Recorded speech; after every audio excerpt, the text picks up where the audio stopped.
Green veggie inflames diabetes type 2. Avoid.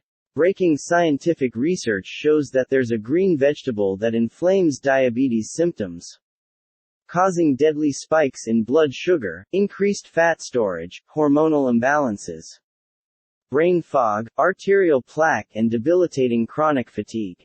Discover the one green veggie that worsens diabetes type 2 symptoms. New information. You might be eating this veggie every day believing it to be super healthy like everyone else does. But it's not. I was eating this green veggie myself 3 or 4 times a week, believing it to be super good for me. All the diet gurus tell you to eat it daily.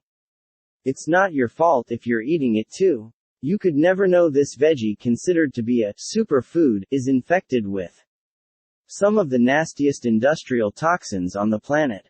Toxins that are banned in Europe because they inflame your diabetes type 2 symptoms, attack your pancreas, and disrupt your insulin.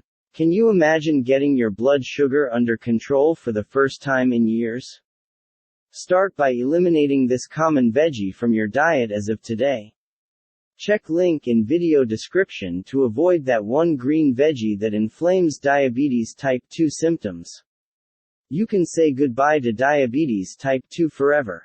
Say goodbye to your pain, frustration, fear, and start enjoying life again like before. Visit link in video description to find out what this diabetes inflaming green veggie is. To your best.